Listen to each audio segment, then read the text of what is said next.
Hi, good morning. Can you hear me? Yes. Good morning. We'll start soon, pero comenzaremos pronto. Sí. Buenos días. Muchas gracias.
Gracias por lo que ya entraron.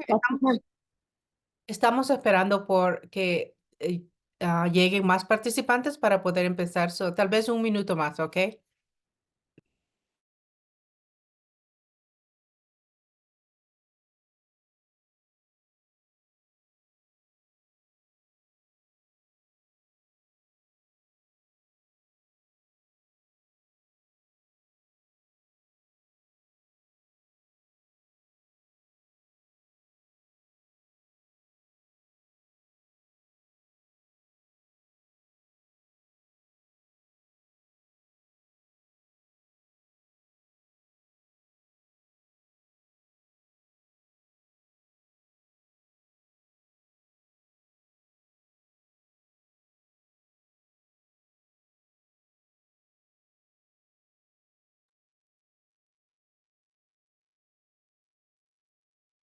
Okay, Nuri, it looks like our waiting room is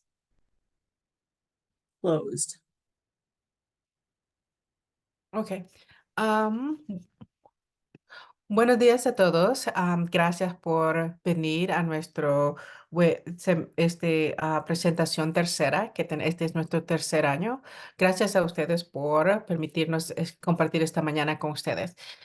Mi nombre es Nuri Reyes y me gustaría introducir a la persona que va a estar moderando y guiándonos en esta presentación. Su nombre es la doctora Gabriela Suárez.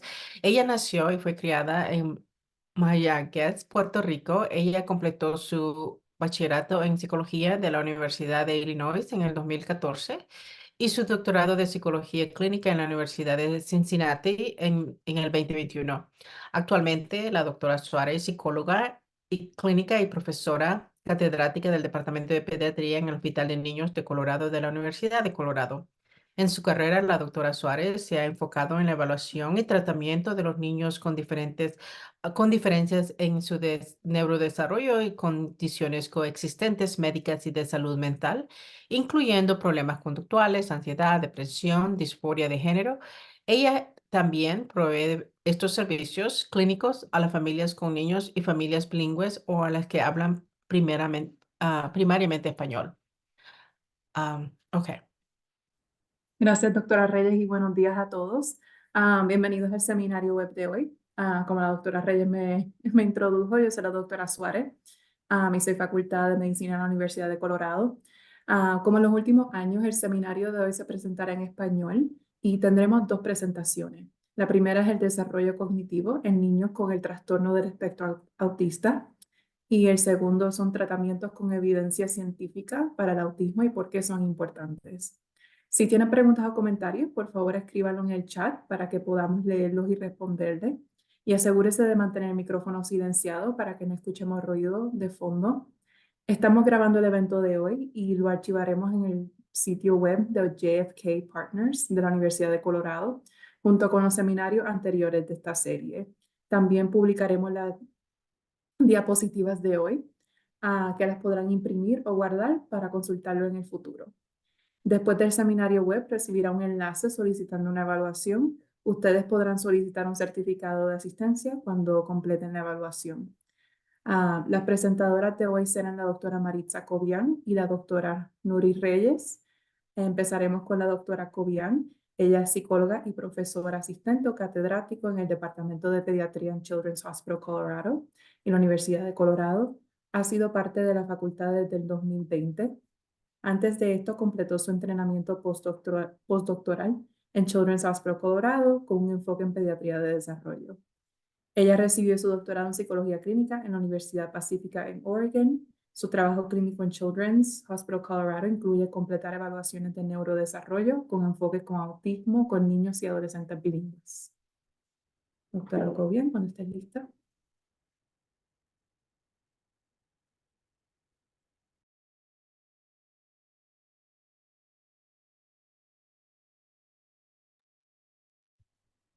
Buenos días, ¿sí pueden ver mi pantalla?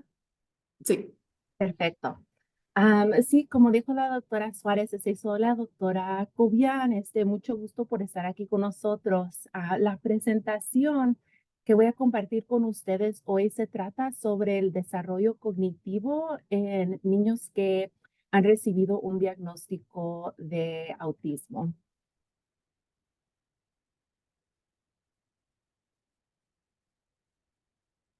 El plan que tengo es presentar un breve resumen sobre qué es el autismo para que todos tengamos un conocimiento igual esta mañana. También quisiera ayudarnos a llegar a conocer otros diagnósticos de neurodesarrollo que son muy comunes en niños que también tienen autismo. Vienen siendo retrasos globales del desarrollo y trastorno del desarrollo intelectual. También planeo repasar las diferencias entre diagnósticos médicos y clasificaciones de educación especial y introducir el tema de neurodiversidad. Empezando con qué es el autismo. Sé que muchos en esta reunión tenemos una variada nivel de entendimiento de qué es el autismo. Lo que conocemos es que es un trastorno o condición del desarrollo, que hay diferencias en el cerebro de una persona. Se ha llegado a conocer que hay causas genéticas, pero las causas totales todavía están bajo de investigación. Hay una gran variedad clínica en la presentación del autismo. Son personas presentan con síntomas similares en ciertas áreas o diferencias o características similares como dificultades en interacción y comunicación social, en intereses y conductas inflexibles o más rígidas, repetitivas y también sensoriales. Pero en realidad es muy grande la variedad de la presentación de autismo. Se usa mucho el dicho que si uno conoce una persona con autismo, solo conoce una persona con autismo. La prevalencia del autismo actualmente se ve en 1 en cada 36 niños aquí en los Estados Unidos por estudios que se hicieron en el año 2020. Ah, Más o menos se presenta 4 veces más común en niños comparado a las niñas. Ese patrón ha seguido observado en las investigaciones. También sabemos que ocurre en todos los grupos étnicos y en diferentes razas. Am, y estas son las dos categorías principales de las características del autismo. Dificultades persistentes en la interacción y comunicación social. Esto impacta la ida y vuelta de conversaciones, interacciones de juego, cómo uno desarrolla y mantiene amistades y relaciones en la vida. También vemos al otro lado las características asociadas con patrones, intereses y conductas que son más rígidas, más repetitivas. Esto pueden ser tópicos de conversación, movimientos del cuerpo o intereses y comportamientos basados en lo sensorial, son los cinco sentidos, ruidos y sonidos, luces, estimulación visual, contacto físico como ropa, comida, cosas que uno toca. Son cosas que se notan. Esos son los patrones, no todos se presentan con todas estas características, pero son las más comunes que vemos en el patrón de características de autismo. Para entender un poquito más el diagnóstico que se usa de autismo, en estas dos categorías de síntomas o características, nosotros cuando estamos dando un diagnóstico, un nivel o identificamos qué nivel de apoyo necesita un niño o un joven con autismo para cumplir todo lo que ellos necesitan y quieren cumplir en la vida acerca de estas dos áreas. El nivel más leve de apoyo lo identificamos como el nivel 1, que una persona necesita ayuda para hacer ciertas cosas en estas dos categorías. Luego el nivel 2 es uno necesita apoyo más sustancial. Y el nivel más alto que se nota en estos diagnósticos es el nivel 3, donde uno necesita mucho más apoyo o apoyo muy sustancial. Sabemos que con el autismo hay bastantes fortalezas que vemos en esta población de niños y jóvenes. Notamos de que muchos niños y jóvenes son muy honestos, dicen lo que ellos piensan, son lógicos en el modo que razonan y piensan sobre resoluciones de problemas, prestan mucha atención en los detalles, y quizás pueden escuchar que en unas situaciones esas cosas pueden causar un poco de dificultad, pero pensando en un contexto comprensivo de la vida, vemos de que en muchas situaciones estas características sirven como muy gran fortalezas. En el trabajo de nosotras, aquí en la Clínica de Pediatría de Desarrollo, completamos evaluaciones de desarrollo que incluyen conclusiones de diagnósticos de autismo y de otros desarrollos otros diagnósticos de neurodesarrollo. Y completamos varios exámenes. Voy a platicar en un ratito un poco sobre esos. Pero lo que notamos nosotras en nuestro trabajo durante esas evaluaciones y repasando las investigaciones científicas que se han hecho y se siguen haciendo con niños y jóvenes y adultos con autismo, hemos llegado a conocer que el desarrollo de una persona con autismo se presenta como montañas y valles. Hay habilidades que se están desarrollando no totalmente parejitas como se esperaría en una persona sin autismo. Vemos que unas habilidades se desarrollan a un ritmo más típico que otros compañeros de la misma edad, mientras otras duran más tiempo para llegar a metas que se esperan en la vida. Notamos eso específicamente con habilidades adaptivas o las habilidades de independencia de hacer actividades de la vida diaria. Ir al baño, vestirse, comer solos, navegar citas de doctor o de citas médicas, por ejemplo. Personas con autismo vemos de que eso se desarrolla más lentamente necesitan más apoyo para actualizar esas habilidades en la vida diaria que personas sin autismo, comparado a personas de la misma edad y personas que tienen un nivel de inteligencia o habilidades cognitivos similar a ellos. Lo que también vemos es de que, y esto no describe a todas las personas con autismo, pero son patrones que se han llegado a observar.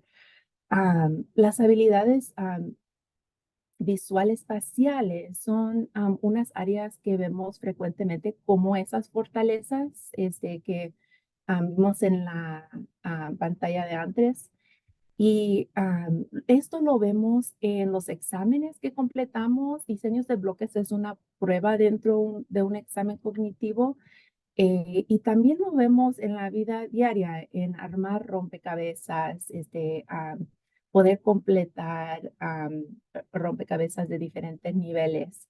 Lo que también observamos es de que sí se encuentra más dificultad con habilidades verbales, incluyendo lo que llamamos habilidades verbales receptivas o lo que uno está escuchando, entendiendo y procesando de lo que uno le dice, y también habilidades verbales expresivas, usando palabras para expresar lo que queremos a otras personas.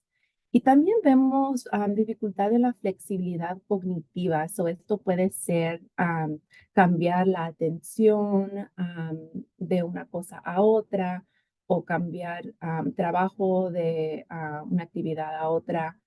Y también cambiar perspectivo, o cambiar de lo que pensamos, y cambiar nuestra mente cuando estamos procesando diferentes tipos de información. Sabemos que eso puede ser un poco más difícil en esta población de autismo. Como la doctora Reyes y Suárez dijeron, este es el tercer año que hemos presentado presentaciones acerca del tema de autismo. Estas son unas de las condiciones que hemos platicado anteriormente. Las dos que me voy a concentrar yo son el trastorno de desarrollo intelectual y retrasos global del desarrollo. Estas se presentan frecuente en niños y jóvenes con autismo. Otra que voy a pasar a repasar también, pero un poco más breve, porque a veces se ven juntas en situaciones educacionales, son problemas de aprendizaje. Y para nosotros es importante platicar de estos temas, de estas condiciones, porque sabemos de que en niños que tienen autismo, más o menos un 68% se ha observado que también presenta con los requisitos para un diagnóstico de retrasos globales del desarrollo. Y lo que vemos, un tercio, un 37% de jóvenes con TEA también llegan a obtener un diagnóstico de trastorno del desarrollo intelectual. Lo que sabemos es de que niños que presentan con autismo y también con trastorno del desarrollo intelectual reciben un diagnóstico de autismo a una edad más joven, que niños que solamente llegan a tener un diagnóstico de autismo. Y también vemos que es más probable para niños afroamericanos y latinos con TEA que reciban en un tiempo en su vida un trastorno del desarrollo intelectual que niños blancos que también tienen el autismo.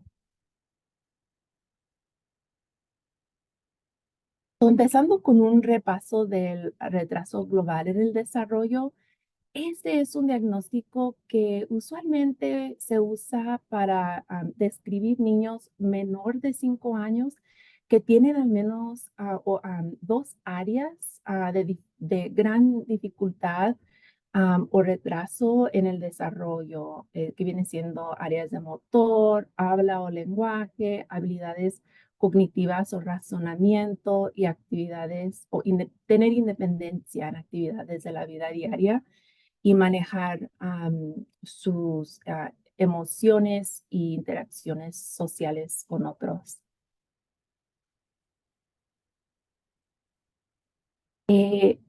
Nosotros, como proveedores que diagnosticamos estos diagnósticos, es importante y dedicamos tiempo a eso porque sabemos de que el progreso puede ser más lento en el desarrollo social y en las habilidades de independencia con niños que tienen autismo y retrasos global en el desarrollo. Identificando esta necesidad antes de los 5 años nos puede ayudar a conectar a familias a servicios de intervención temprana, servicios ya que más o menos a esta edad los niños y jóvenes están empezando la escuela donde también pueden tener acceso a servicios. También sabemos que niños que se presentan con retraso global en el desarrollo y autismo am, tienen más dificultad con lo que le llamamos la base social del lenguaje. Estos son habilidades como el uso de señales de la mano para describir y expresar más efectivamente lo que uno quiere decir o necesita, expresiones faciales, imitación, copiar o imitar lo que otra persona está haciendo, que así es un modo que aprendemos muchas cosas en el mundo. Contacto visual, también a veces hay más dificultad de niños con esas dos condiciones concurrentes. Y también atención juntas o compartir atención en un objeto o juguete o una actividad donde los dos están participando igualmente y hay una ida y vuelta de interacción.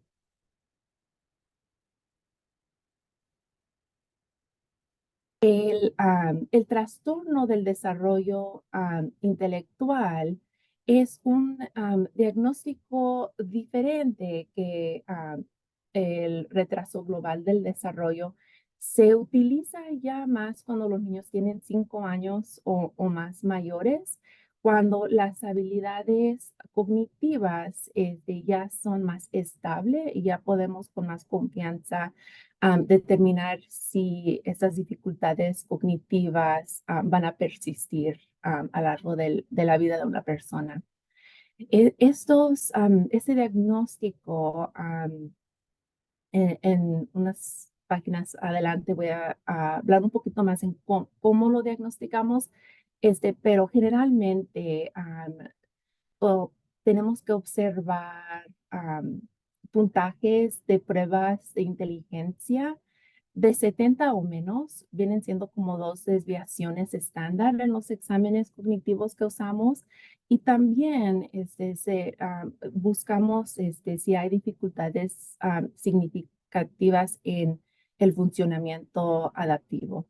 Que hagan dificultades en poder vivir y lograr independencia en la vida diaria. El trastorno del desarrollo tiene una historia larga en los Estados Unidos. Más recientemente, el nombre del diagnóstico era discapacidad intelectual, que todavía se usa en paréntesis en muchos documentos de evaluaciones y escolares. Y también más allá, se identificaba como retraso mental, que ya es un término antiguo que ya no se usa, pero por esa presentación yo voy a estar usando el nombre de trastorno del desarrollo intelectual para que tengamos el mismo conocimiento del término nuevo. Lo que vemos es de que con esta presentación vemos de que personas batallan en el desarrollar habilidades en áreas específicas como el aprendizaje general, el habla, razonamiento de problemas cuando cosas no salen del modo que ellos quieren o se enfrentan con un problema. Memorias o guardar y recordar información y datos y funcionamiento adaptivo, que es la independencia en la vida diaria. Y lo que vemos es de que estas dificultades persisten en el curso de la vida de una persona. Y no quiere decir que cuando reciben el diagnóstico allí se van a quedar estancadas las habilidades. Sí van a seguir aprendiendo, aumentando en sus habilidades, pero el ritmo se va a ver un poco diferente y las ayudas que van a necesitar van a ser más que quizás una persona sin este diagnóstico, esta condición. Se usan términos para especificar la gravedad del diagnóstico. Pueden ver eso si un familiar, un hijo o hija recibe un diagnóstico de gravedad leve, moderados, severo o profundo. Y esto es basado en cuánta dificultad esa persona tiene en estas áreas de habilidades cognitivas y también cuánta ayuda necesitan para vivir una vida más independiente.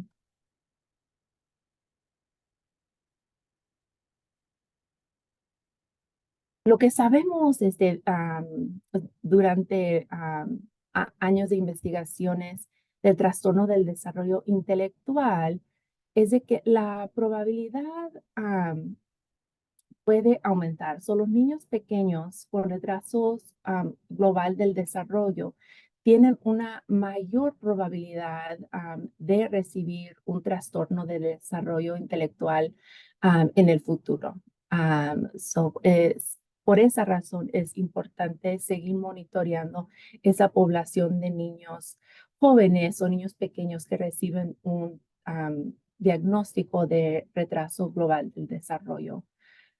Para ver si con el tiempo y con intervenciones esos retrasos en el desarrollo se van desapareciendo o disminuyendo o si siguen y entonces tenemos que pensar en qué apoyos van a necesitar en la niñez y juventud y en sus vidas adultos. Pero es importante notar que un niño con un diagnóstico de retraso global del desarrollo no necesariamente va a llegar a tener un diagnóstico del trastorno del desarrollo intelectual. También de lo que se ha llegado a conocer es de que muchos niños que llegan a tener un diagnóstico de trastorno del desarrollo intelectual, específicamente cuando la gravedad es una gravedad leve, pueden haber tenido un desarrollo temprano dentro de lo que esperamos típico, es eso, alcanzan las metas de desarrollo al tiempo en los años primarios de la vida. Y con el tiempo pueden recibir o ser identificados con un diagnóstico de trastorno del desarrollo. Ya cuando los requisitos o las demandas aumentan con el tiempo, quizás ya cuando entran en la escuela, pensamos en el kinder comparado al tercer grado, hay muchos más requisitos cuando uno ya va creciendo en la escuela y fuera de la escuela también.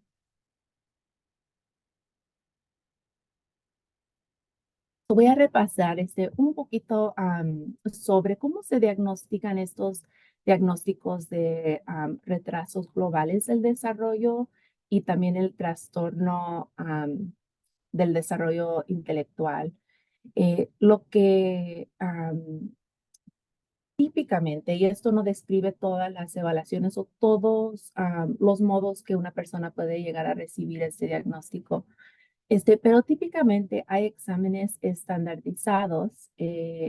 Para niños jóvenes le llamamos pruebas de desarrollo, donde vemos diferentes áreas del desarrollo, el habla, habilidades motoras, am, habilidades cognitivas o resolución de problemas, muchas veces problemas visuales.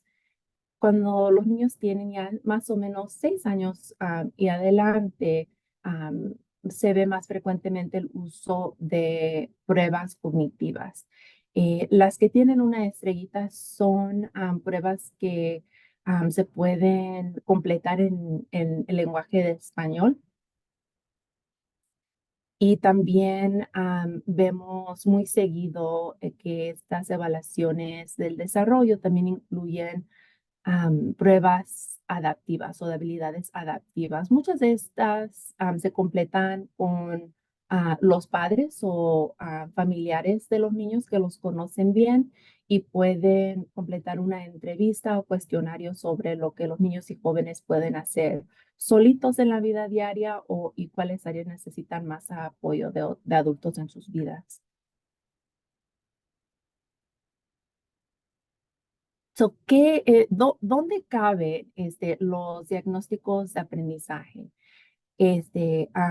Lo que sabemos es de que como las habilidades dentro de la población de autismo se pueden presentar desparejas o diferentes como montañas y valles, muchas de las veces también vemos dificultades que se presentan dentro del aprendizaje académico, la lectura, la escritura y matemáticas. Cuando pensamos si alguien califica o se describe con un trastorno de aprendizaje específico, las escuelas y clínicas similares a las de nosotros aquí en el hospital, investigamos si hay dificultades persistentes en el aprendizaje y las habilidades académicas claves que vienen siendo lo que nombré lectura, escritura y matemáticas.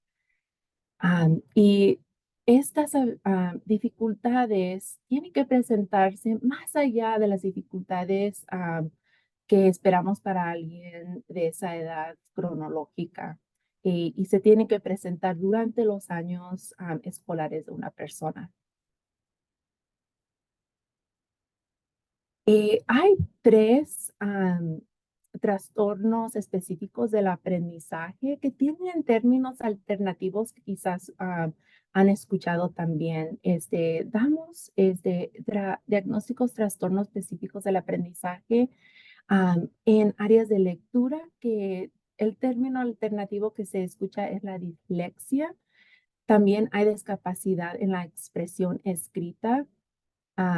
Poder, no solamente, no es las habilidades motoras de escribir, pero es juntar palabras para expresarse en forma escrita, deletrear palabras y también trastorno específico de aprendizaje con discapacidad en matemáticas, que alternativamente se nombra discalculia. Este set de trastornos o condiciones afectando el aprendizaje de una persona son también condiciones del neurodesarrollo, pero impactan más el modo que el cerebro aprende estos conceptos académicos que se enseñan en sitios escolares.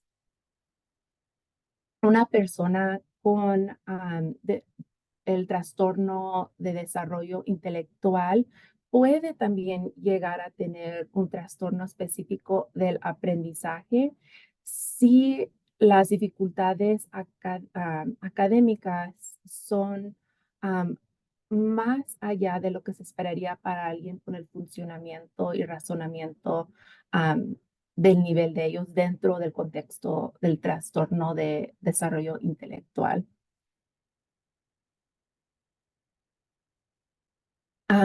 Aquí incluí unas de las pruebas de aprovechamiento o pruebas académicas comunes que se usan en clínicas similares a las de nosotros en el hospital y en las escuelas.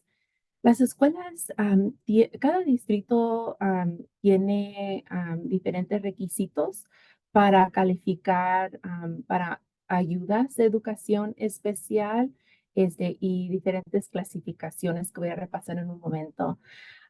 Esta no es una lista completa, pero me gusta compartir las pruebas más comunes que uno puede enfrentar en reportes, ya que niños a veces reciben varias evaluaciones en diferentes sitios en las escuelas, con doctores, en clínicas especializadas como las de nosotros de pediatría de desarrollo. Y pueden ver que incluí yo varias formas o modos de colectar información, no solamente usando pruebas académicas o pruebas de lectura o escritura. También se observa la historia de las medidas basadas en el currículo, los grados, otras pruebas que se completan en la escuela por los estados, por los distritos, y también entendiendo cuál es la base cognitiva de esa persona y si estas dificultades académicas o de aprovechamiento son más allá de lo que se esperaría para alguien de ese nivel de razonamiento y habilidades cognitivas.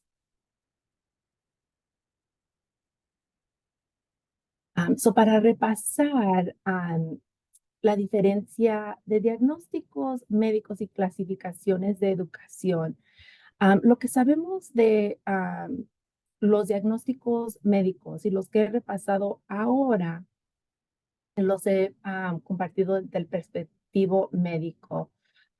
Son evaluados por proveedores médicos como psicólogos, también hay otros proveedores de disciplinas diferentes que pueden evaluar y dar estos diagnósticos. Estos impactan la vida diaria. Cuando hacemos estas evaluaciones con familias, no solamente los niños o jóvenes, hablamos con los padres y otros familiares sobre las dificultades en el hogar, en la escuela, en la comunidad. Vemos las dificultades en todos los aspectos de la vida. La escuela es un poco diferente porque la meta es que un niño sea lo más exitoso en poder aprender. Con razón, el enfoque es más en las habilidades dentro de la escuela o más es lo que toma lugar dentro del día escolar. La meta para un diagnóstico médico puede ser alcanzar terapias privadas o en la comunidad. Ciertos diagnósticos pueden ayudar a familias a conectarse con recursos del gobierno o recursos de la comunidad. Y en la escuela, esas clasificaciones de educación son utilizadas para recibir y determinar si alguien necesita servicios educacionales, de educación especial en la escuela. La ley, la Acta para la Educación de Individuos con Discapacidades, o IDEA por las siglas en inglés, ha existido ya por décadas y es una ley de derechos de educación especial para que niños tengan la oportunidad de recibir instrucción y servicios y una educación que les queda al modo que ellos aprenden. Y podemos ver, puse unas estrellas en las condiciones y diagnósticos médicos que yo repasé, que también se reflejan en la lista de las 13 categorías educacionales que se usan en las escuelas para calificar a un estudiante para servicios de educación especial. Lo que voy a notar es de que el diagnóstico retrasos globales del desarrollo es ese primero retrasos en el desarrollo que se puede usar dentro de los 3 y 9 años. Después de los 9 años se completa una reevaluación usualmente para determinar si hay otra categoría que sigue describiendo a ese joven para continuar con servicios de educación especial o si ya ese tiempo no son necesarios esos servicios. Nosotros conocemos a bastantes personas con autismos en nuestras vidas profesionales, en nuestras vidas personales, pero también en nuestra cultura hay personas que han llegado a fama, que también comparten el diagnóstico de autismo. Y con el tiempo, empezando más en los años 1990, se vio un movimiento de justicia social para combatir el estigma, la falta de conocimiento y falta de infraestructura para apoyar y dejar que personas con diferencias en el neurodesarrollo puedan vivir una vida que ellos quieren perseguir y tengan éxito igual que personas que no tienen estas diferencias. Una clave importante es de que estas diferencias no las vemos como faltas, son diferencias en cómo nosotros navegamos, vemos el mundo. Y lo positivo es de que sigue habiendo un movimiento de investigaciones, de educación y plataformas en línea para todas las personas, personas que tienen diferencias en el desarrollo, personas que no tienen, pero quieren aprender más sobre la neurodiversidad en nuestro mundo.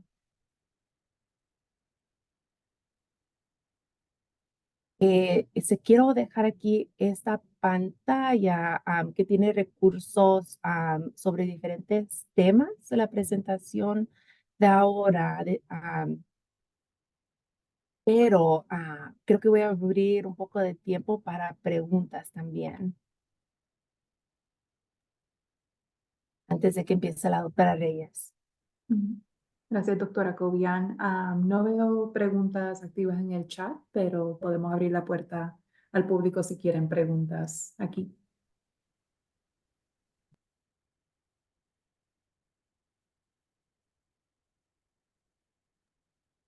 Hay una pregunta por Carolina, si el nivel de apoyo se diagnostica a partir de los 5 años. Disculpe, doctora, ¿solo lo puede repetir una vez más? Sí, en el chat Carolina, preguntó si el nivel de apoyo se diagnostica a partir de los 5 años. El diagnóstico de trastorno.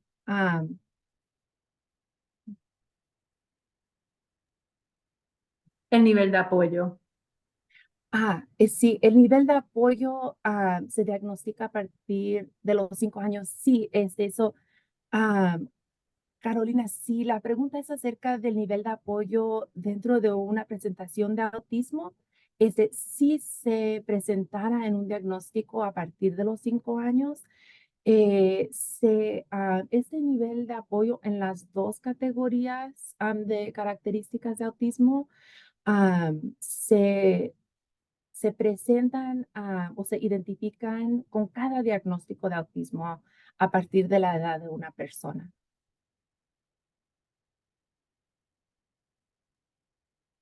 Kevin pregunta, ¿cuántos años puede tardar en desarrollar el lenguaje de manera funcional a un niño con autismo?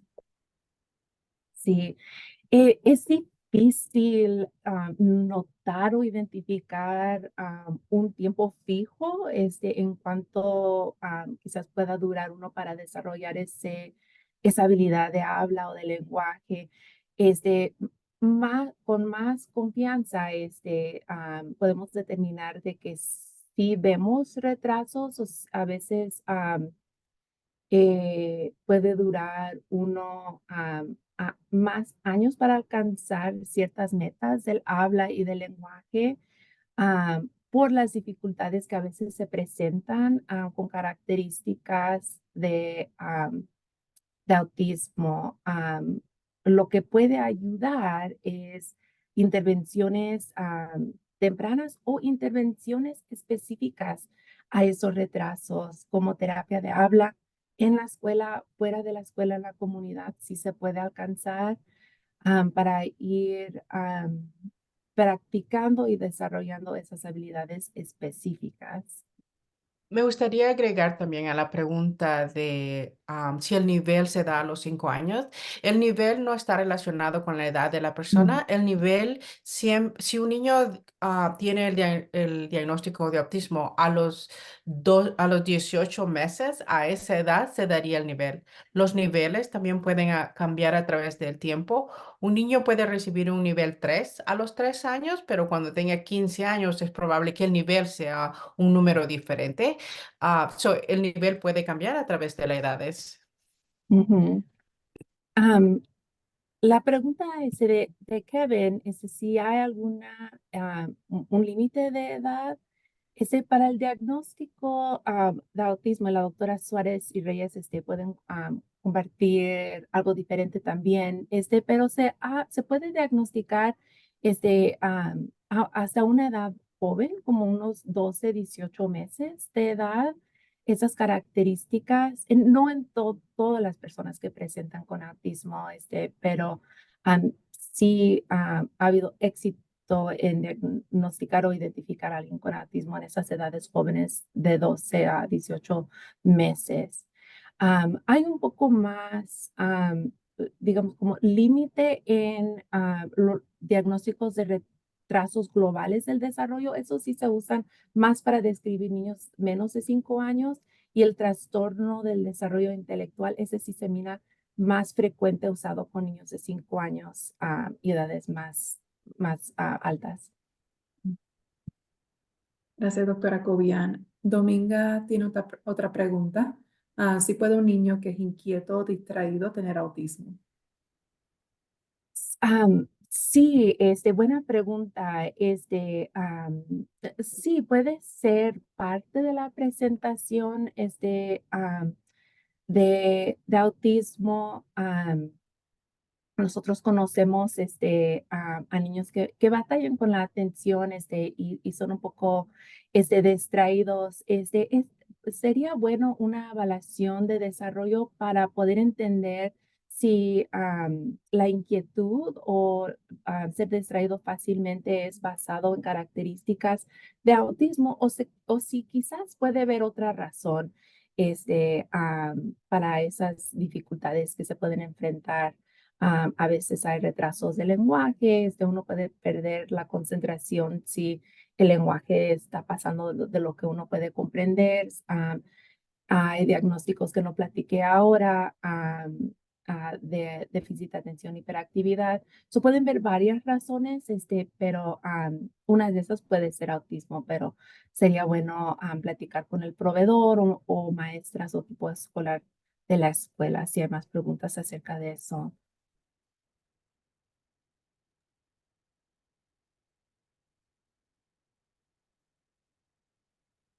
¿Hay preguntas adicionales del público?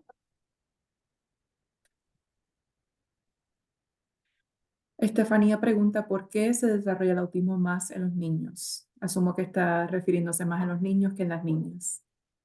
Sí, no, para esa pregunta es una pregunta muy interesante, ya que vemos, la gran diferencia en la posibilidad de autismo en los niños, comparado a las niñas. No tengo yo información sobre, por qué se presenta esas diferencias.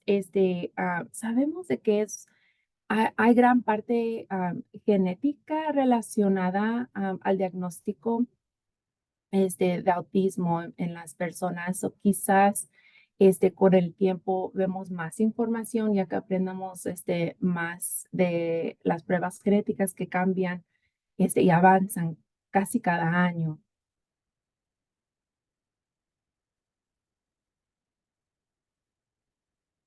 O pienso que pasé unas preguntas. Sí, creo que Algo que iba a añadir sobre la pregunta que Estefanía nos dio y alguien compartió conmigo en privado, que también para las niñas como la doctora Cubian dijo, lo que tenemos entendido es que autismo se encuentra en niños y en niñas también, pero creo que hay más facilidad en poder diagnosticar niños que niñas, en parte porque las niñas presentan de manera diferente. Espero que esto no ofenda a ninguno de los hombres aquí. En parte porque las niñas están más socializadas y creo y lo que creemos es que pueden, mm, ¿cuál es la palabra? Que pueden manejar situaciones sociales con más facilidad cuando son niñas, pero vemos esas dificultades asociadas con autismo un poco más tarde, a pesar de que cuando estamos haciendo nuestras evaluaciones, tenemos evidencia de que esas características estaban presentes, pero eran más sutiles comparado con niños. Así que es cierto que algunas niñas se tienden a diagnosticar más tarde en la niñez, adolescencia y hasta a veces adultez. Ujú. Me miré una pregunta de Berta, que notó que alguien de 22 años recibió un diagnóstico de autismo y por qué se tardó tanto en descubrir. Sí, buena observación. Mis pensamientos acerca de eso pueden ser de que ya no estoy compartiendo la pantalla, pero las características de autismo, esas dificultades de comunicación, interacciones sociales y comportamientos más repetitivos, rígidos o inflexibles y sensoriales, varían mucho en cuanto causan dificultades en la vida de una persona. Y sabemos que hay personas en el espectro de autismo que no batallan a un nivel donde necesitan mucho apoyo de otras personas en su vida, pero cuando las demandas sociales se van aumentando en la vida y hay menos estructura, como cuando uno ya sale de la escuela, entra al mundo de trabajo, nuestras interacciones de adultos sociales se ven muy diferentes de los años cuando estábamos en la escuela, donde hay mucha más estructura en cuando pasamos tiempo con los compañeros durante el recreo, deportes estructurados. A veces allí vemos que salen más las dificultades en esas dos características de autismo. También puede ser de que, como notamos en una de las páginas que presenté, am, personas que tienen una concurrencia de autismo y trastorno del desarrollo intelectual reciben un diagnóstico de autismo más temprano porque a veces enfrentan más dificultades que llaman la atención de sus familias, de sus equipos de maestros, pero personas que no tienen un diagnóstico intelectual o del desarrollo, quizás no enfrentan tantas dificultades y pasa tiempo hasta que se notan o se observan que están causando un poco de dificultad en las vidas diarias.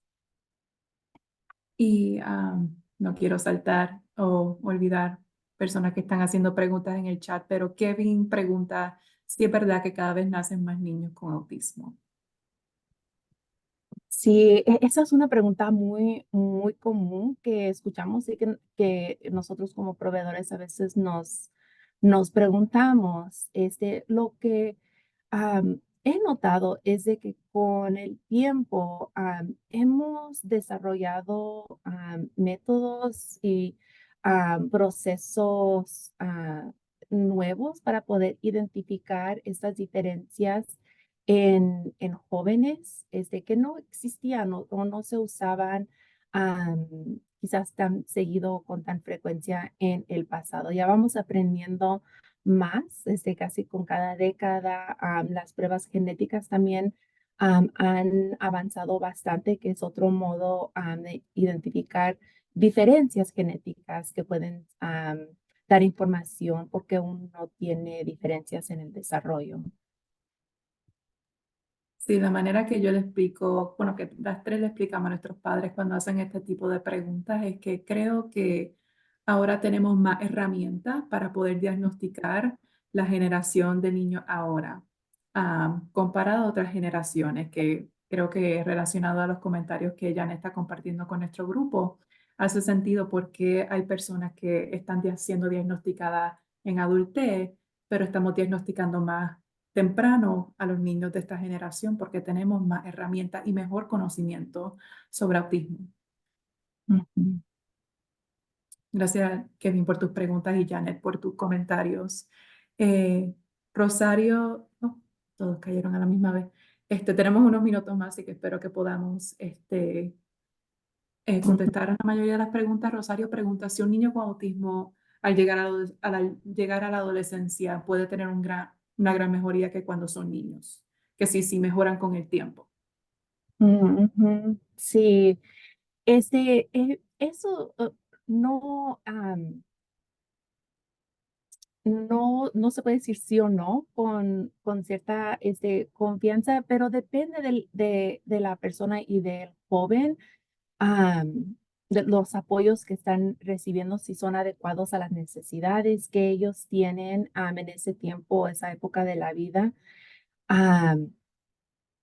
Pero no, no solamente se miran avances en el progreso en edades tempranas, hay muchos más estudios en esos años de la niñez que comparados en la juventud, de la adolescencia, pero vemos nosotros progresos en cada punto de la vida. Am, es difícil decir que no van a haber gran mejoría en esos años de adolescencia.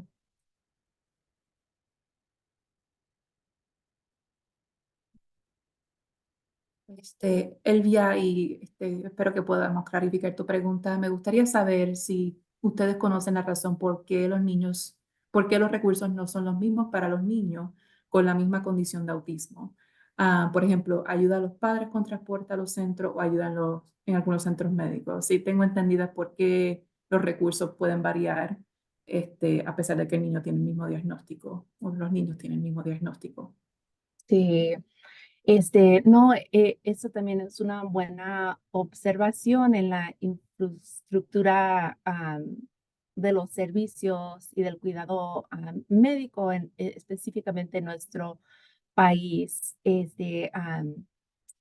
Aunque uno comparta el mismo diagnóstico, muchos de los sistemas que ofrecen servicios, ya sean parte del condado, otras partes del gobierno, de institutos de seguro médico, basan con frecuencia los servicios que ofrecen al nivel de apoyo que una persona necesita. A veces son un poco más rígidos en cómo determinan si alguien va a poder alcanzar o obtener servicios. A veces son muy rígidos hasta ciertos puntajes dentro de ciertos cuestionarios específicos, que no es similar al modo que nosotros, el proceso que nosotros seguimos para diagnosticar, que es más comprensivo. A veces los sistemas no son iguales en las instituciones del cuidado de seguro de salud médico o diferentes agencias.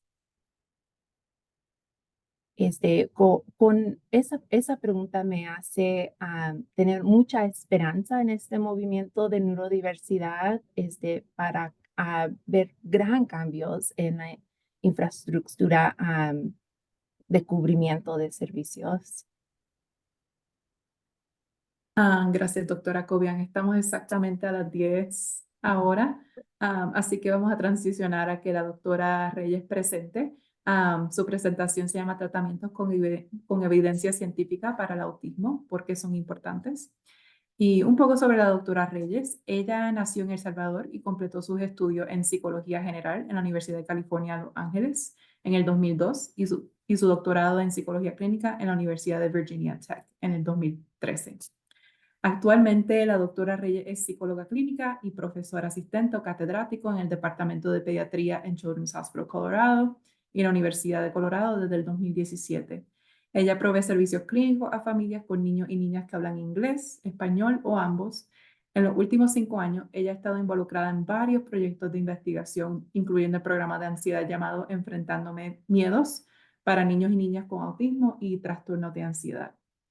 Así que, doctora Reyes, cuando esté lista, puede comenzar.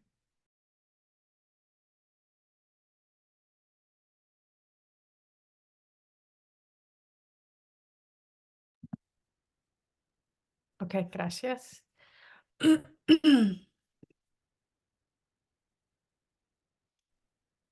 ¿Puedes ver mi presentación? ¿Puedes ver la número 2? Ok, gracias. Buenos días. Gracias a todos por estarnos acompañando esta mañana otra vez. La presentación que me gustaría hacer ahora entonces es hablar un poco de los tratamientos con evidencias científicas para el autismo y al final de la presentación espero que tengamos un entendimiento de por qué son importantes. El objetivo de esta presentación es de tener un buen conocimiento de la diferencia en las intervenciones con y las que no tienen evidencia científica.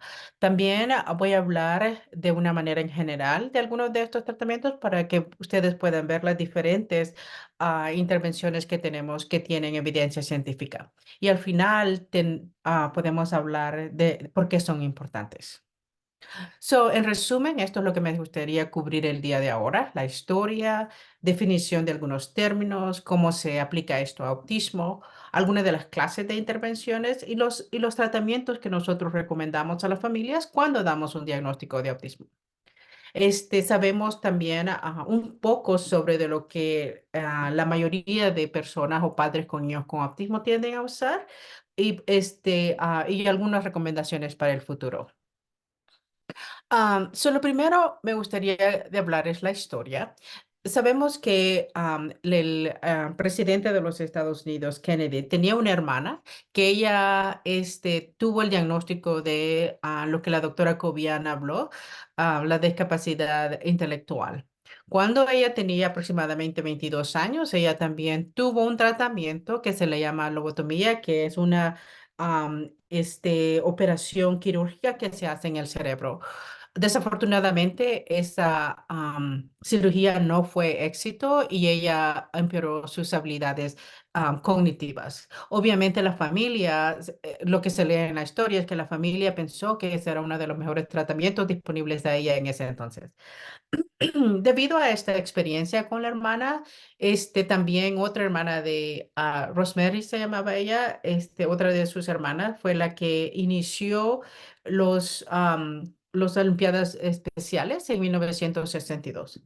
Finalmente, en 1963, también el presidente Kennedy fue uno de los primeros presidentes que se enfocó en crear leyes que ayudaban a la salud materna, así también como también al retraso mental que se le llamaba en ese entonces. Lo más lo más en general que se hacía en ese entonces, en los 60, en los 70, es que habían instituciones en las que se ponían los niños, jóvenes y adultos con discapacidades intelectuales, y habían menos agencias que proveían servicios. Entonces, con las nuevas leyes, el presidente quiso de crear servicios en la comunidad que tenían diagnóstico, que tenían servicios clínicos y que tenían tratamiento para poder ayudar a estos niños. Am, Parte de la historia también hay un reportaje, si ustedes lo buscan en la internet van a encontrar que en 1972, hace 50 años ya, en abril exactamente, hubo un reportero de noticias, Geraldo Rivera, y él dio un reportaje sobre una escuela en Nueva York, Willowbrook State School. Lo que él le llamaron por teléfono unos doctores que le dijeron, nosotros queremos que tú vengas a la escuela para que veas las condiciones en las que se encuentran estos niños.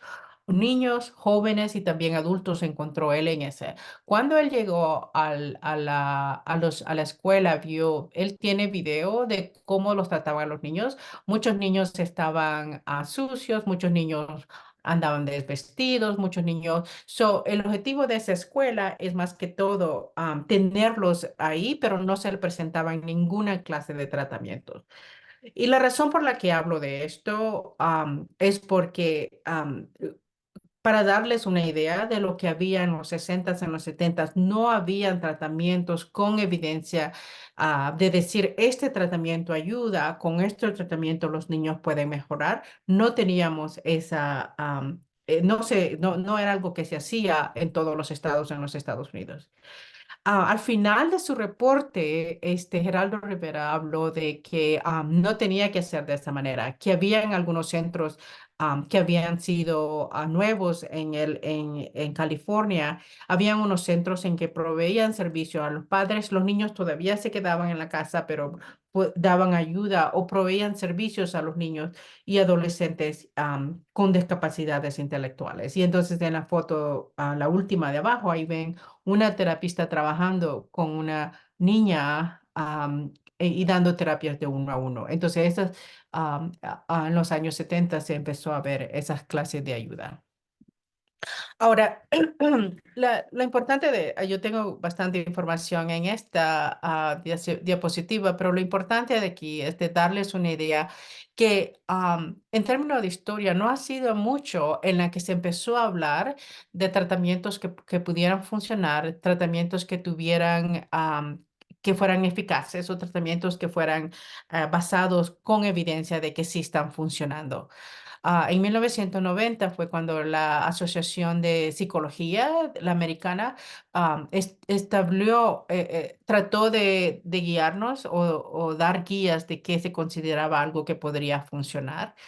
Am, y en términos de autismo, aún en 2000, cuando se empezaron a revisar qué tratamientos teníamos, se empezaron a describir cuáles tenían evidencia y cuáles no tenían evidencia científica. Y a pesar que 2014, que ese es o solamente hace 10 años, cuando se empezaron a dar parámetros más específicos de qué sería una práctica con evidencia científica en la comunidad de los niños y adolescentes con autismo. Entonces, cuando se habla de tratamientos con evidencia, algunos de los términos que se utilizan son servicios basados en ciencia, servicios basados en investigaciones y servicios basados en evidencia, y voy a hablar de cada uno de ellos. Cuando se dice de servicios clínicos basados en ciencia, se habla de que es algo nuevo, es algo que tenemos hipótesis, tenemos información que indica que esto puede funcionar. Ustedes a lo mejor hace como un mes vieron en las noticias de un señor que le dieron un trasplante de hígado de un cerdo. Eso es basado con ciencia. No hay evidencia que va a trabajar, se cree que va a trabajar, hay hipótesis de que va a trabajar, pero solamente es basado en información que se tiene de la ciencia, pero no hay evidencia o estudios grandes que ayuden a que eso sea efectivo. Basados en investigaciones científicas se refiere a estudios, hay estudios, pero la información que tenemos es limitada y se necesita más información y por eso se continúan investigando. Ah, a eso se refiere con investigaciones basadas con investigaciones científicas. La última, que es los servicios clínicos con evidencia científica, son aquellos servicios que se presentan cuando hay tratamientos que hay una cantidad, ¿no? 10, 20 años, ha habido evidencia positiva de que este tratamiento funciona. Esos son cuando se presentan los tratamientos, los tratamientos con evidencia. Ahora, cuando hay un tratamiento con evidencia, es lo que se recomienda porque sabemos que ha trabajado, que se ha estudiado y que se ha hecho estudios de ese sentido. Ahora, cuando en nuestra vida diaria, a lo mejor cuando leemos algún tratamiento, algunas veces leemos estos términos también, métodos basados en datos científicos, tratamientos respaldados empíricamente, que es algo científico, las prácticas mejores, las que se adaptan a las que son generales, y medicina basada en evidencia, son algunos de los otros términos que se utilizan en la medicina y también en el ramo del trastorno del espectro autista. Ahora, So, esos términos salieron de la medicina, pero sabemos que el autismo no es una enfermedad, es una diferencia del cerebro. Entonces, cuando se aplican tratamientos con evidencia científica en los niños con el trastorno del espectro del autismo, no hablamos de una cura, sino que hablamos de apoyar a estos niños ayudarles en las habilidades que tienen en este momento y gradualmente ayudarles que sigan mejorando esas habilidades a través del tiempo, para mejorar su calidad de vida. Ese es el objetivo de utilizar tratamientos que funcionen. Ahora, entonces se clasifican dos clases de intervenciones para tratamientos con niños con autismo. Uno es el modelo del tratamiento integral, que trata de ser más general y más completo. El otro serían las prácticas de intervención enfocadas, que son específicas y menos generales y se tratan de enfocar en conductas más específicas. Am, la definición de ellos, entonces, las enfocadas están diseñadas para una habilidad, un objetivo pequeño. Podrían considerarse los pilares de los programas educativos. Entonces, los modelos de tratamiento integrales usan las prácticas de intervención enfocadas para dar unos tratamientos más complejos o más integrales. Y los modelos de tratamiento integral están diseñados para lograr un impacto grande en el aprendizaje del desarrollo. No se enfocan en algo pequeño, sino que se enfocan en algo más general en términos del desarrollo de los niños para que sigan mejorando. Para darles un ejemplo, aquí están, o muchos ejemplos, aquí están algunas de las prácticas de intervención enfocadas, por ejemplo, terapia cognitiva, habilidades de la función ejecutiva, modelos de video, son algunas de terapia de respuesta pivotal, son algunos de los ejemplos que son más enfocados.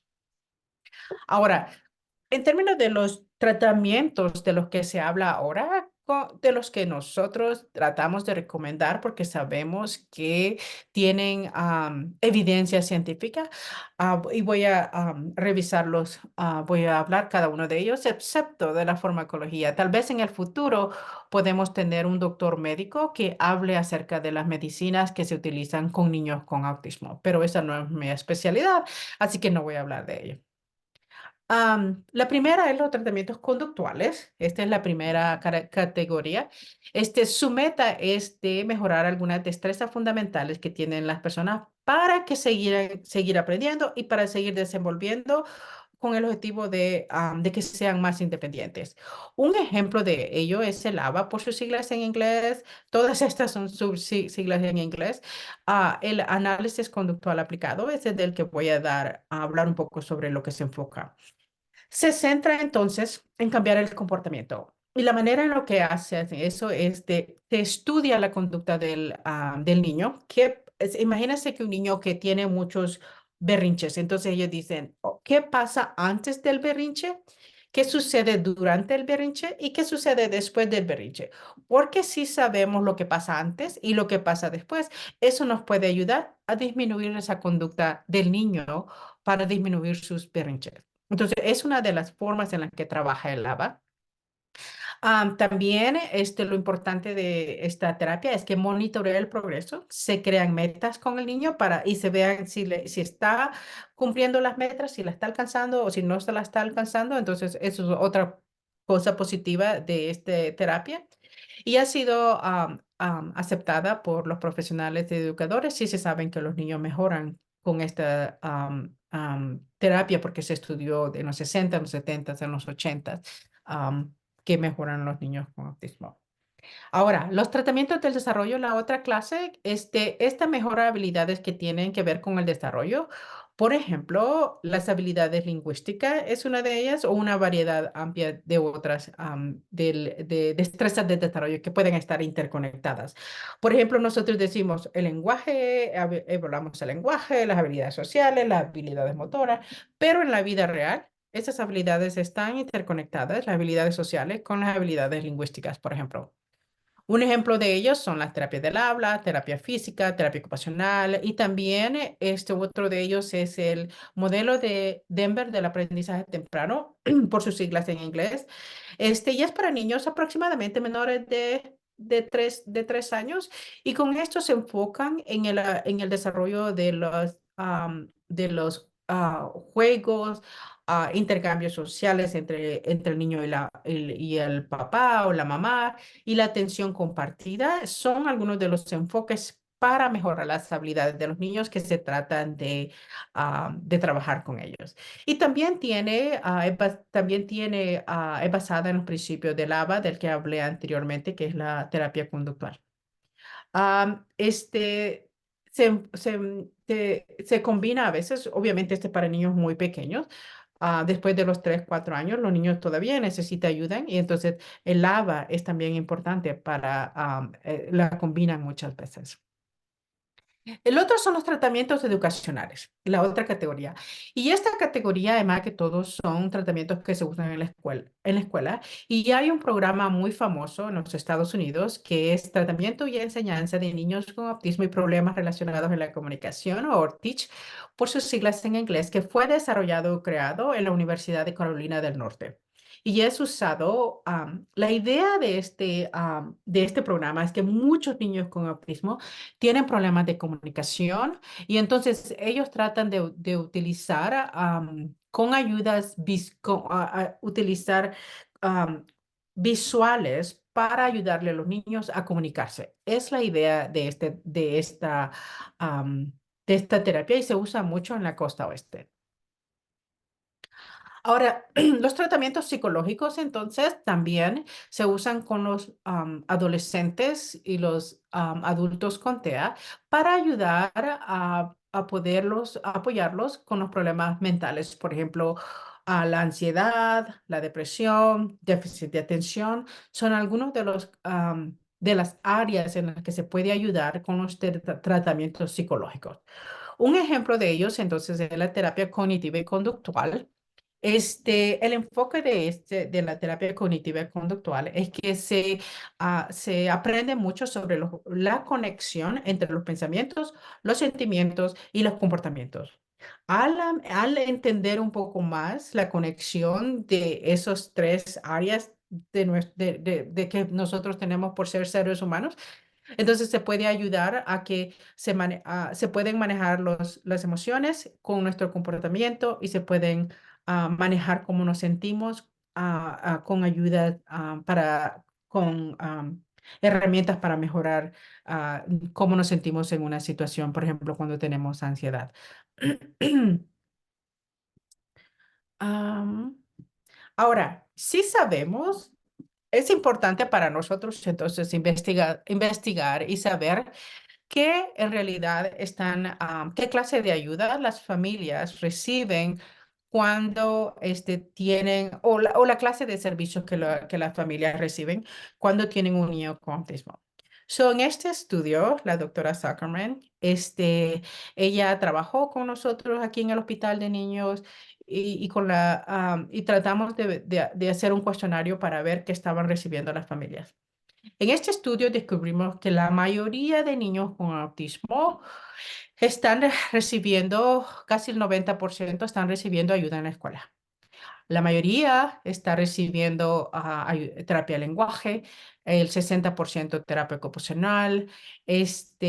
Algunos niños también reciben medicina complementaria alternativa, que voy a hablar un poco más adelante sobre lo que es eso, habilidades sociales y la terapia de conducta. Casi un 30% estaba recibiendo eso. Y también medicina con o sin receta, un 25% estaba recibiendo. En la vida real, esto es lo que la familia tiende a obtener cuando les preguntamos qué está recibiendo su niño. Ahora, ¿qué sabemos también sobre las terapias? Entonces, en general, es que las más comunes son el lenguaje ocupacional y la conducta. La mayoría de niños están recibiendo aproximadamente 5 horas a la semana. Dependiendo del estudio, hay unos estudios que indican que la mayoría de niños está recibiendo 1 o 2 horas por semana, que que no es nuestra recomendación. Nosotros queremos que los niños, depende del nivel de ayuda que el niño necesita, como habló la doctora Cubian, nos gustaría que fuera más de 1 hora por semana o 2 horas por semana. Lo más importante de todo esto es que sabemos ahora que la mayoría de niños con autismo tienden a mejorar.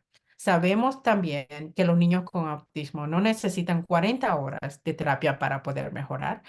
Hay algunos estudios que indican que muchos de los niños con autismo mejoran con 4, con 10 horas a la semana. También sabemos que la mayoría de la familia usa esta terapia si están satisfechas con el progreso de los niños.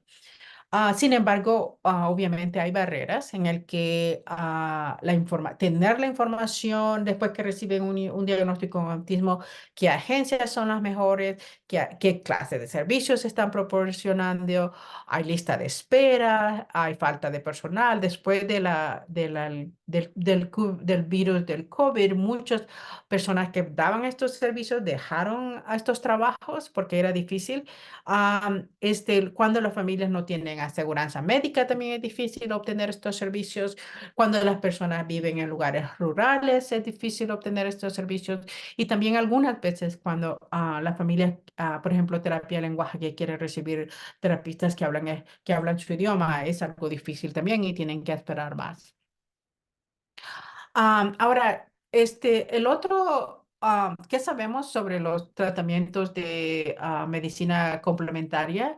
Es que también muchos de los padres tratan de obtener otros servicios que no tienen evidencia científica. A muchos de los padres hablan de vitaminas, hablan de suplementos, dietas, acupuntura, que ellos han tratado cuando los niños tienen autismo.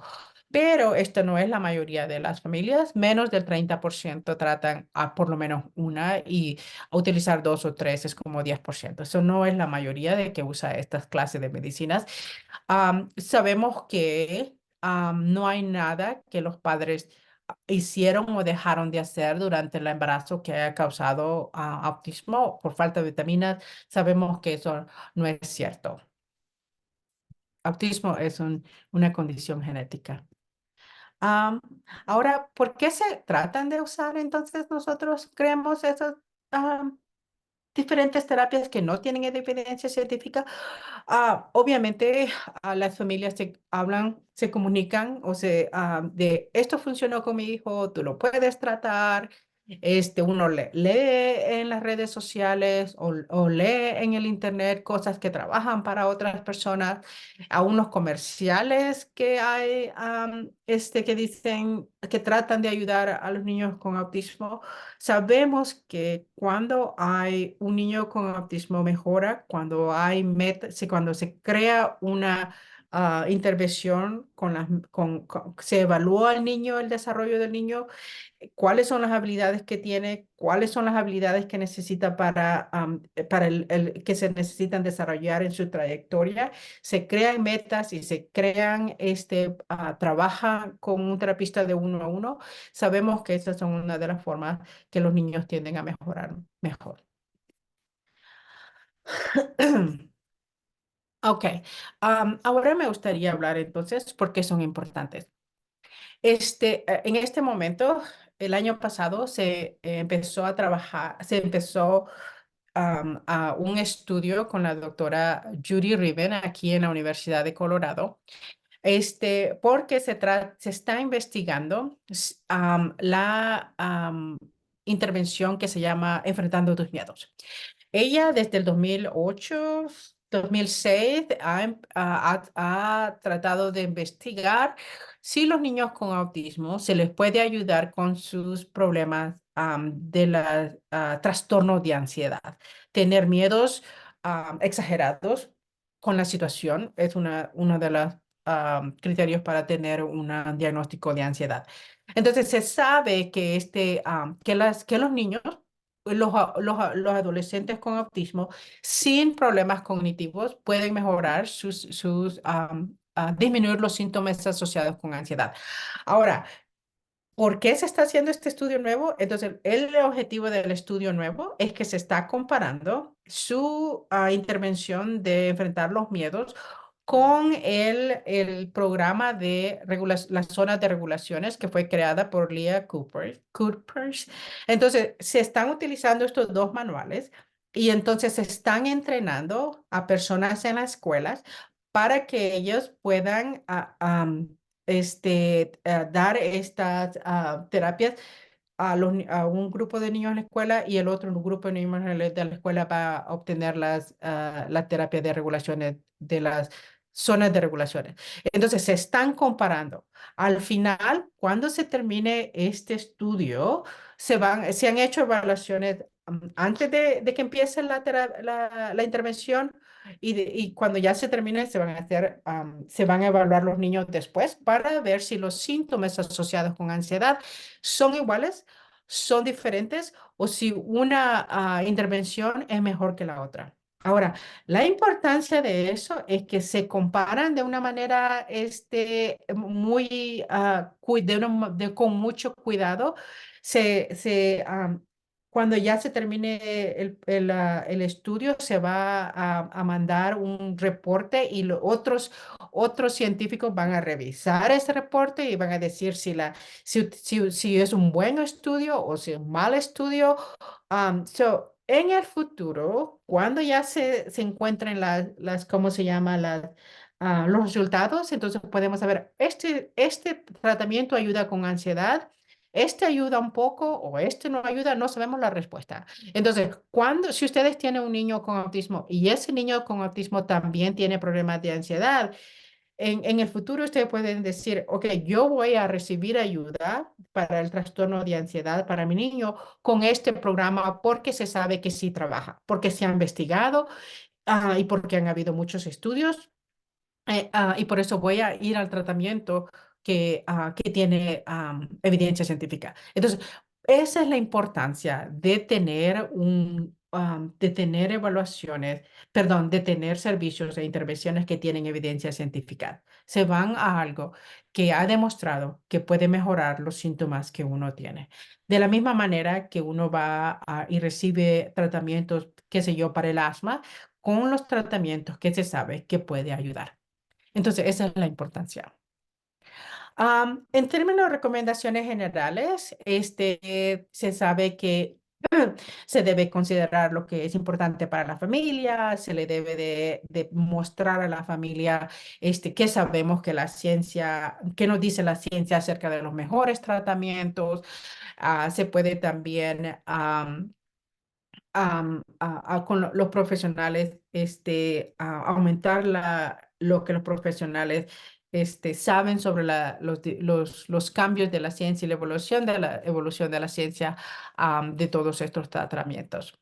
Ahora, algunas de las dificultades es que nosotros como psicólogos nos tenemos que mantener al día lo que ayuda a las familias o cómo ayudar a las familias, cómo hacer que estos tratamientos se divulguen de una manera más general, cómo los investigadores y los clínicos en la comunidad, cómo se comunican más para que estos tratamientos sean más efectivos y adecuados para las familias en general. Ahora, obviamente, la ciencia continúa y nosotros tenemos que seguir investigando, como les que le hablé del estudio anterior, cómo mejorar, cómo difundir estos tratamientos, cómo implementarlos en la comunidad, que es un movimiento de los últimos 10 años que se está haciendo en el ramo de la psicología, cómo aumentar que los niños tengan estos tratamientos de una edad temprana, cómo involucrar a los padres para que ellos ayuden a los niños cómo aumentar estos tratamientos en las zonas rurales, por ejemplo, como dije anteriormente, muchos de los profesionales, hay lista de esperas larga y necesitamos más profesionales para que puedan implementar estas intervenciones. También esto es de una manera local, pero de una manera más nacional, cómo crear leyes como las que creó el presidente Kennedy para seguir apoyando este ramo de la psicología y cómo obviamente crear tratamientos nuevos como de los que estamos hablando anteriormente. Ese era lo último que yo quería hablar ahora, así que voy a dejar de compartir y saber y contestar cualquier pregunta que ustedes tengan. Gracias, doctora Reyes. Si tienen preguntas, pueden abrirlas en el chat. Creo que hubo una pregunta un poco más temprano de Rosario, que cuál tratamiento ha sido el más efectivo para el autismo, y le indiqué que esperara que completaras tu presentación a ver si respondía a tu pregunta, pero Rosario, quiero verificar contigo si hemos respondido a esa pregunta. Pero si otros tienen preguntas, las pueden abrir en el chat.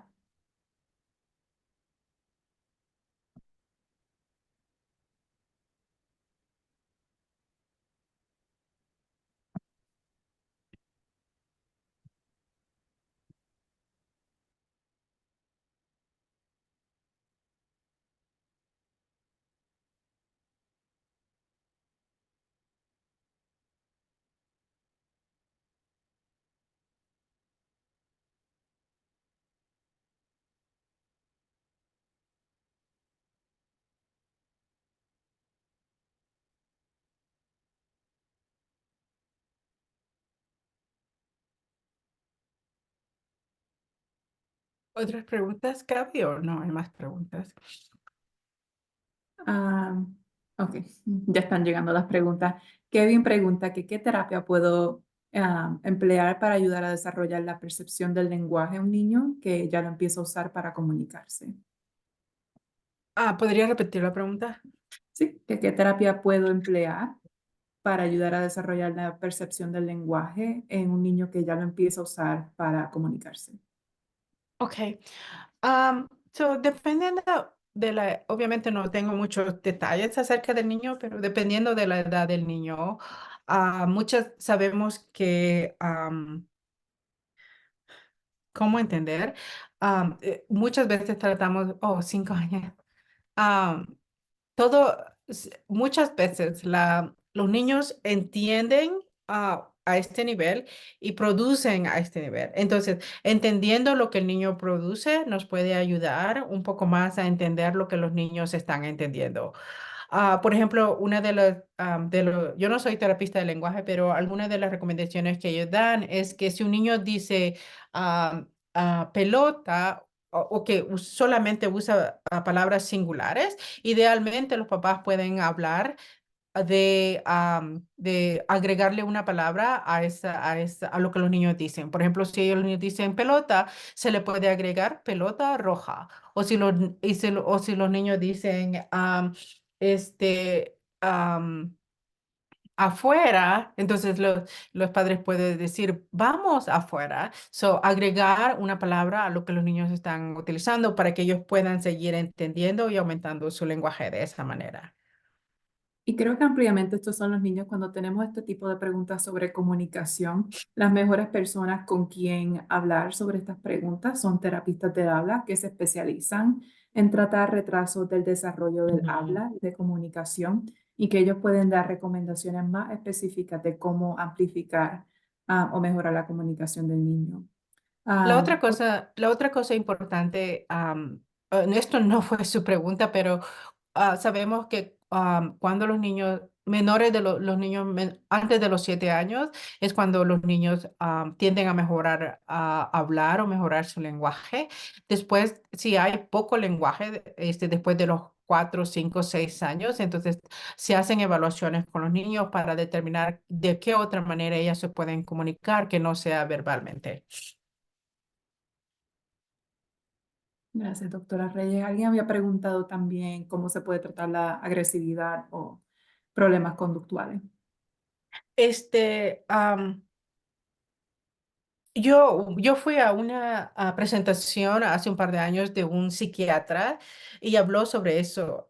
Él dice que a él no le gusta dar medicinas a los niños menores de 7 años, pero entonces, porque él, cuando hay agresividad, se trata de ayudarlos a los niños de una manera con terapias, por ejemplo, terapia de ABA.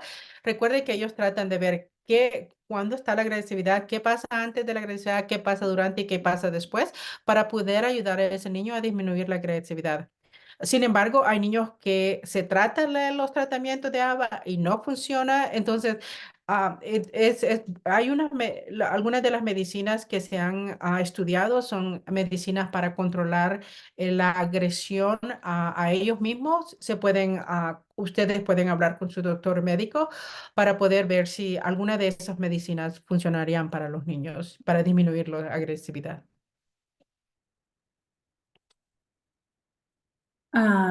Alguien pregunta, ¿cómo puedo saber si si un niño está pasando por un ataque de ansiedad, ya que a algunos no se les nota?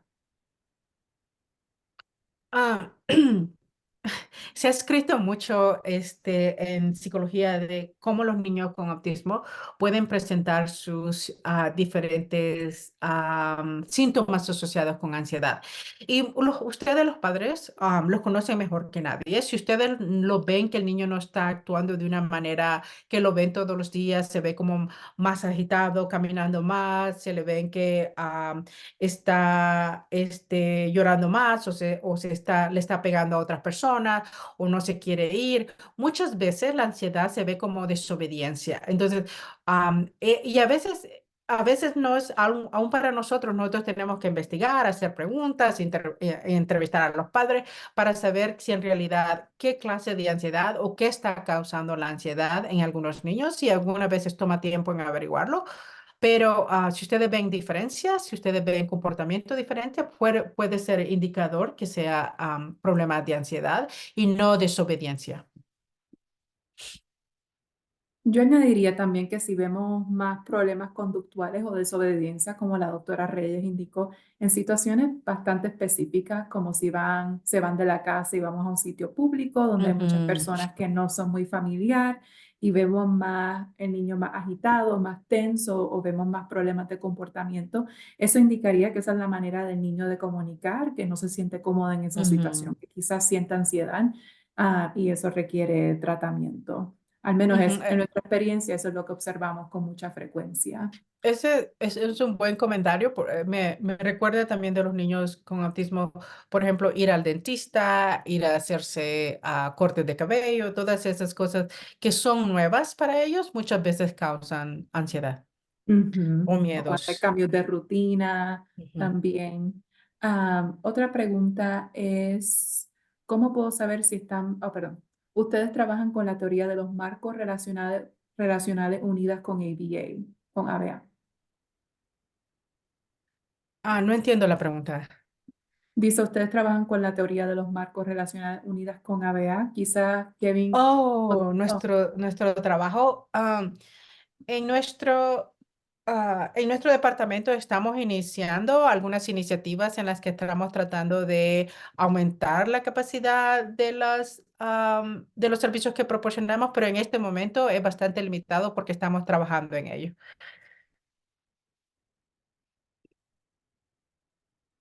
gracias, doctora Reyes. Ah, Me gustaría comprender mejor todo lo relacionamos con el autismo. Conozco padres que sus hijos tienen un trastorno solo en específico, ya sea de habla o dificultades para relacionarse con los amiguitos, también lo de la dislexia. Todo eso está bajo la sombrilla del autismo. Este sería para la doctora Comian.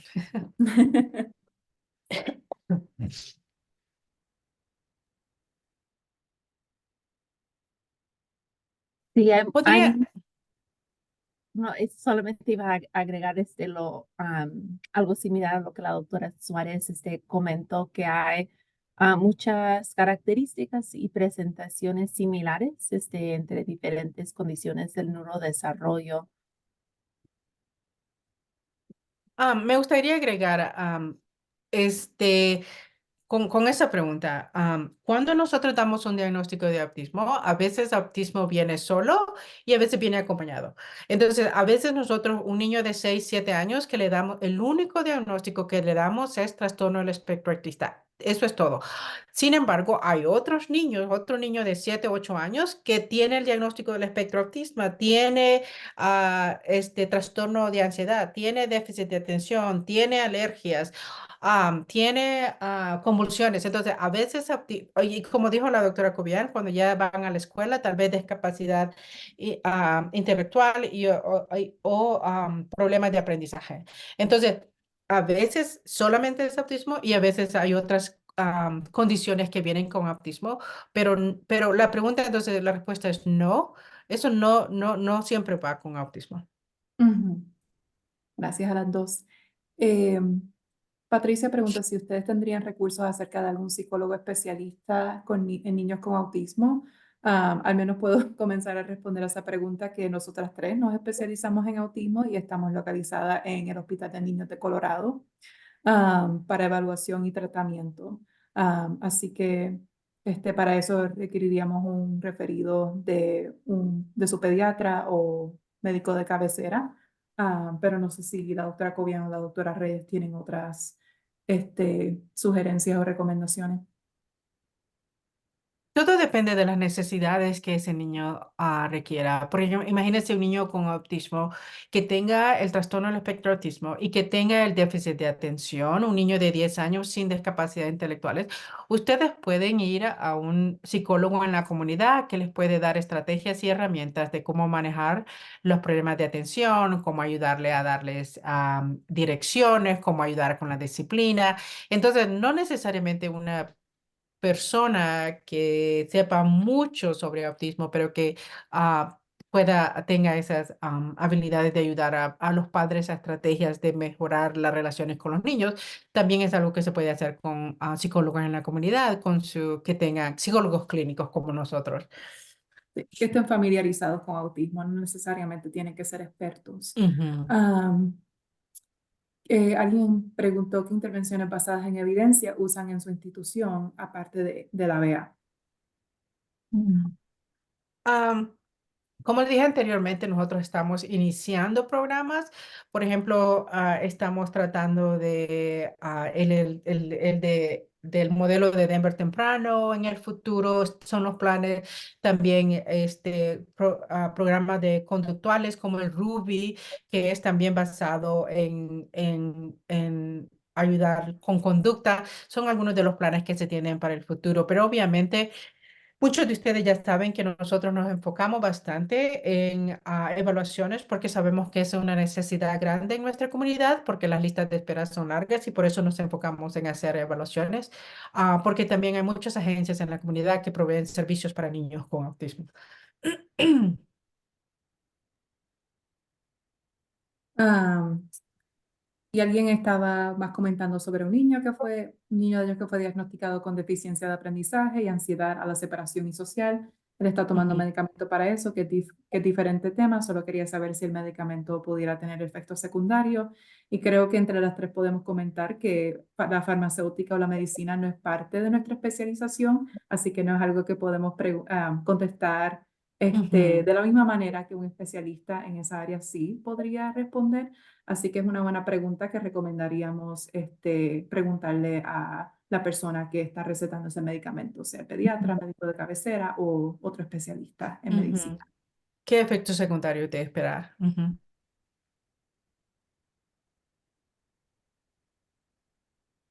Otra pregunta, si conocemos centros de buen nivel de intervención hacia el autismo en Latinoamérica. No conozco, no he tratado de buscar anteriormente, pero esa es una buena pregunta. Mm, ¿Alguien Sí, en el chat de algún otro país que pueda poner algo para los sí. participantes? Y ya que somos proveedoras en Estados Unidos, especialmente en el estado de Colorado, ahí es donde tenemos más conocimiento, no necesariamente en la práctica fuera de Estados Unidos. Sería bueno hacer conexiones internacionales.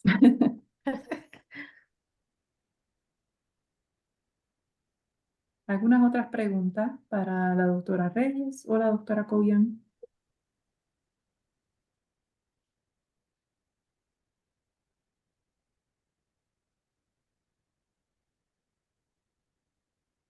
Gracias, Jonathan. Sí, lo más que yo tengo entendido, basado en lo que he aprendido de padres que nosotros vemos en nuestras evaluaciones, es que padres que vienen de Latinoamérica usualmente reciben los mejores servicios en las ciudades o en las capitales de cada país, lo cual es como similar aquí también, que los mejores servicios están aquí en Denver. Y fuera de Denver, hay algunos servicios o hay pocos servicios, depende del área. Eso al menos lo que yo tengo entendido, basado en mi experiencia con padres. Ah, Creo que Jonathan compartió un recurso de Ecuador, y si por quieren favor. tomar un tiempo am, de verlo, porque creo que se va a borrar cuando cierremos Ujú. la. Y María pregunta, para poder llegar a usted se tiene que pasar por el doctor general y luego que se les paga una referencia a ustedes, sea para llegar a nosotros en el hospital de niños u otros especialistas o psicólogos en la comunidad. Usualmente se requiere una referencia de su pediatra o de médico de cabecera.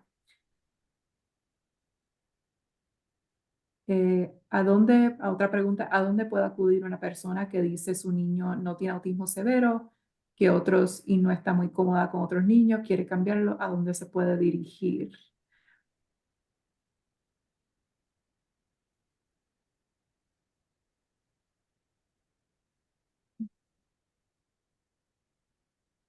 Quizás se necesite clarificar esa pregunta, pero solamente queremos tratar de enfocar las preguntas sobre las presentaciones de la doctora Reyes y la doctora Cobian, ya que nosotras tampoco nos especializamos en navegar servicios sobre el autismo. Esos son otros especialistas fuera de psicología.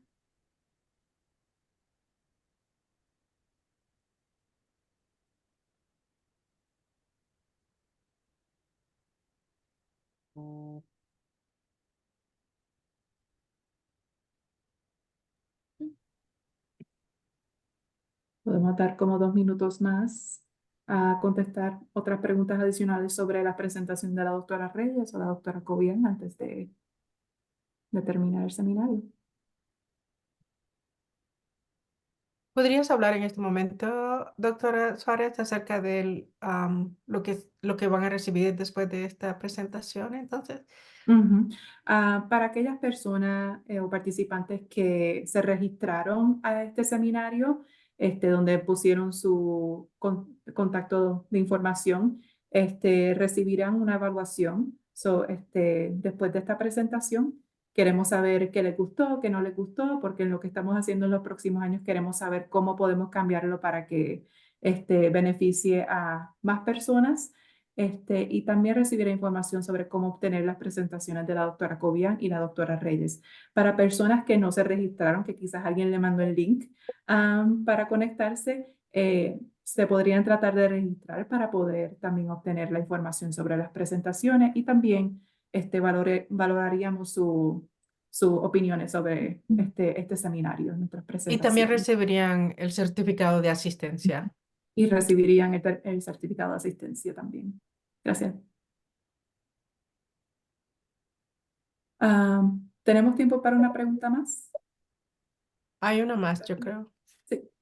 ¿Cuáles son los errores más frecuentes que cometen los padres en el manejo del tratamiento de sus hijos con TEA o autismo?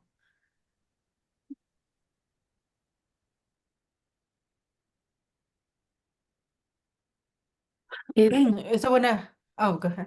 No, también iba a decir, buena pregunta. Mi respuesta sería que no, no veo yo las decisiones de los padres como errores. Yo veo el perspectivo que cada familia está intentando lo mejor que pueden en este momento para apoyar a sus hijos, y las necesidades que se presentan. Una sugerencia que tengo para padres que quizás tienen preguntas o se enfrentan en una situación donde quizás no saben los pasos siguientes que tienen que tomar, es hablar con los equipos que ya tienen establecidos en las vidas de ustedes y sus familias, proveedores de cabecera, equipos de escolares, personas que ya conocen a sus hijos, ir investigando quizás qué son los pasos siguientes para las preguntas o preocupaciones que se les enfrentan. Am, Me tomó mucho tiempo en tratar de pensar si yo creía que habían algunos errores. Am, la única cosa que se me ocurre en este momento es que yo me pongo a pensar en en los niños que yo he visto en los últimos años, y he hecho muchas evaluaciones con niños de 2, 3 años. Y recuerdo, no con frecuencia, es muy raro que ocurra, pero recuerdo familias con niños de 2 años que me han dicho que después de yo hablar de las recomendaciones de intervenciones, ellos han dicho que quieren esperar. Y entonces, obviamente, desde mi punto de vista, esperar, no recibir terapia de inmediato ha sido de unas cosas más difíciles para mí oír cuando yo doy las recomendaciones.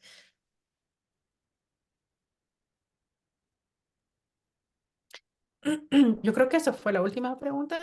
Ujú. Sí, gracias, Ok. doctora Reyes y doctora Cobian. Para contestar tu pregunta, Cristina, le mandaremos un enlace donde tendrá información de cómo obtener la información, pero si se registró y puso su contacto de información, recibirá ese mensaje con el enlace sobre esa información. De nuevo, muchísimas gracias a todos por atender este seminario y por sus excelentes preguntas.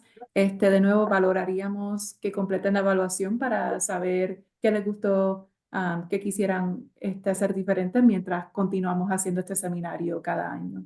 ¿Qué otros temas están interesados? Sí, Ujú. por favor. Gracias y tengan un buen día. Gracias, cuídense todos. Adiós.